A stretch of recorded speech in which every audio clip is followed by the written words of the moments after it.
Welcome to Determine Out Loud, our podcast series that's all about minding your business in contract management and source to pay.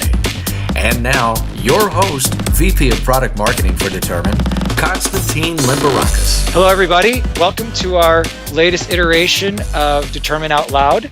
Today, I have yet again another very special guest joining us from Protiviti, which is a partner of Determine's, is Tony Abel. How you doing, Tony?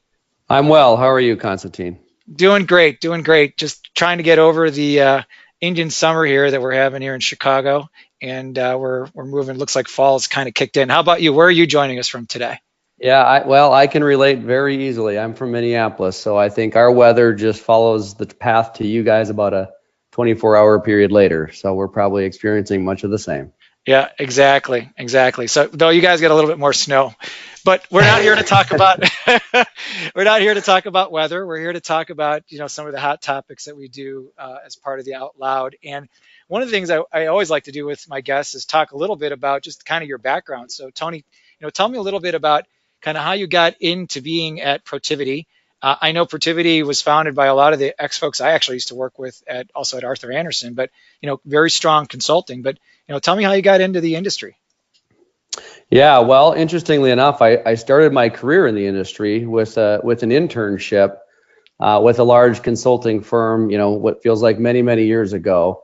And frankly, had an opportunity to try my luck at a number of different areas within the business world, from system integration to finance optimization, even some web development work early on. But it wasn't until I really had an opportunity to get involved in a large procurement transformation project that I sort of solidified my interest in this space. And spent a number of years after that, everything from leading the Midwest practice for procurement with another large consulting firm, and then having North American responsibilities with yet another firm overseeing a portfolio of accounts in the procurement space where clients had outsourced some portion of their procurement function to us in a consulting capacity. And then to kind of round things out, I'm very happy to say part of the awesome Protiviti team here for 3 years as of next week. Oh, wow. Congratulations. That's great.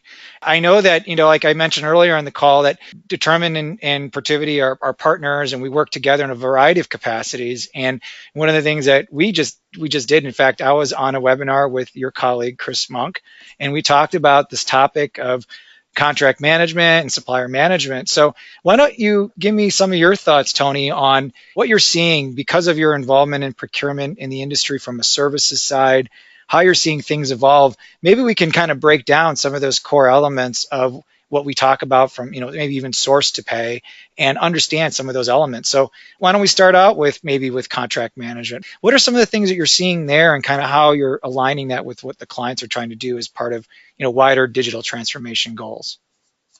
Sure. And I will say, one of the things that we're seeing very regularly is very much related to the discussion that you had with Chris and the webinar you guys put on, or we put on together, as it relates to third-party risk and how that kind of dovetails into contract lifecycle management. I mean, we've all heard about some of the more significant widespread breaches, right, in the media, and how, frankly, many of those are attributable to vendors and third parties compromising sensitive personal or customer information. And whether an organization's in a highly regulated industry or not, companies it's just a reality that they're increasingly becoming more responsible for the actions of their third parties, their suppliers. And with that comes more scrutiny over those third parties before deciding that they're worthy of doing business. Even just to get started, sort of looking at taking the initiative to understand what protections they have in their current contracts with third parties. And looking at things like information security requirements and the right to audit how those vendors are adhering to those requirements. And unfortunately, the liability in the event that a breach would occur. Yeah. So, I mean, I think we're seeing just a lot of like I said, sort of interconnectedness between sort of risk management, third-party risk, and the contracting, process. Yeah. Well, maybe one thing we could do is talk a little bit more about that, because, when you're looking at third parties, I mean, I've seen statistics anywhere between like 40% of companies have, say, 1,000 third parties managing third parties, and then even 29% maybe even say it's up to 5,000. So, you could break down those numbers any way you want. And basically, a lot of that time is really driven off of a certain regulation or criteria. I know that during our webinar, we talked about some of the things like anti-bribery or Foreign Corrupt Practices Act. Those types of things are things that often are driving the need, and then people are trying to scramble and figure out, well, how do I take the technology that I need and then try to align that, and who's going to help me do that?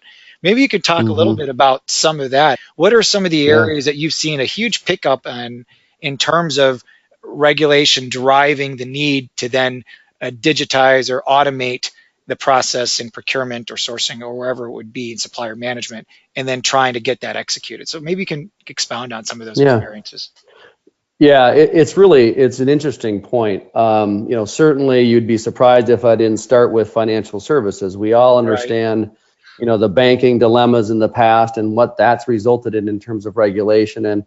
And that's really where we spend a lot of our time helping organizations, financial institutions think through this concept and how that helps them gain alliance to the requirements of a particular regulation, for example. But we've got a whole host of, I would say that, the next tier of industry or organizations that are really taking interest in this, even before kind of the formal regulations are in place, is healthcare. Yeah. And I think they're kind of looking at the financial services in the world and saying, we know what's coming. It's just a matter of time, and we're helping a number of organizations kind of get out in front of that. But that doesn't exclude organizations like manufacturing firms. We're working with one today that maybe in a slightly different context, but things like substance of concern or REACH, as a regulation in Europe, that or conflict minerals, or these kinds of things that are really driving those organizations to also think, how do I get my arms around not just my tier 1 suppliers, but tier 2, tier 3 suppliers and beyond? And some of these suppliers are, particularly in the manufacturing world, from a supply base that exists on the other side of the world. And may not have the same level of kind of scrutiny that we like to think they might have. So, it really is impacting kind of all industries. So then you bring up a good point in terms of trying to get visibility and control and going down that path. What have you seen from the trend when you guys map out a process? We got the traditional, very traditional approach of looking at the Gantt charts, looking at the chevrons and going from one step to the next and saying, this is what you got to do. And then you have a list of all those bullets and you go, and everyone's familiar with those, right? I mean, those are kind of a part of the industry. It's part of the business, and it's part of a way of explaining some really complex processes. But then when you take it back and say, okay, well, how am I going to automate that? What are you tending to see now with some of your clients and saying, are they looking for solutions that are kind of combining, say, a traditional supplier master management with contracts? Are they trying to combine, procurement with contract? I mean, when you're talking to your clients, how are they approaching that? And then how are they coming to you with that problem? Yeah, I'd love to say that they come to us with the holistic view in mind, but the reality is that's not often the case. Yeah. And we're helping them, kind of paint that picture a little bit broader than they oftentimes are coming to us, because I think in many cases, just the organizational structure within a particular company may drive, an individual's area of responsibility says, I've got to, it may be legal, for example, that owns the contracting process. And there's not a strong connection with procurement, and therefore looking upstream to say, before we get into the contracting process and how we make sure that we're tight in that regard, what about supplier screening and evaluation and onboarding and all those things that are really important before you ever start thinking about, the terms and conditions that you would put in a contract and that whole process. So, I mean, clearly, And certainly there's organizations more advanced than others in that regard, but we are helping many organizations think through that, and we're absolutely looking at tools like a Determine that does that in an automated fashion, and helping our clients understand that there are solutions out there beyond just kind of reaching over to the departmental walls and making connections that way. There are automated solutions that can really help with that. If you had to say, if there's one industry that you say has really taken that step the most, what would you say that is? I mean, just from your experience in working in consulting. I tend to think that it's a lot more of those organizations where I like to say that produce some kind of a widget.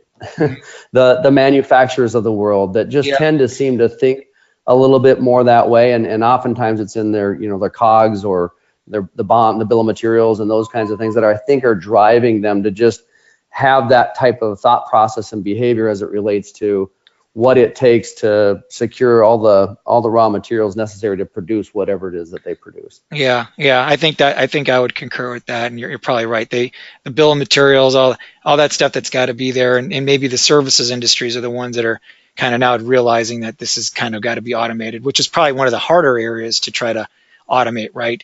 How do you automate? I think it is, yeah. Yeah. So in terms of just kind of wrapping this up and figuring out, I mean, if you look at the future in the next 3 to 5 years in the consulting industry and procurement, what issues do you think you're going to be handling? I mean, do you think you're going to be managing the same challenges? Is it going to be, you think, more about data? I mean, we keep hearing about AI, we hear about robotic process automation, we're hearing about cognitive intelligence. Do you think the procurement industry, the folks that are in this industry, and even in supply chain, are we going to be dealing with those, or is that still going to be kind of top of mind and they're going to say, well, we're still having to figure out this other stuff? Well, first of all, I don't think that the stuff we've been talking about is going to go away, overnight. We will forever be helping organizations think through these same challenges, I think, as they grow and evolve, and business transactions with acquisitions and divestitures and all those things continue to occur at a rate that just drives the need for that. In addition, though, to that, I think robotics is really something we're going to be seeing a lot of. And, we hear terms like robotic, process automation, robotic desktop automation.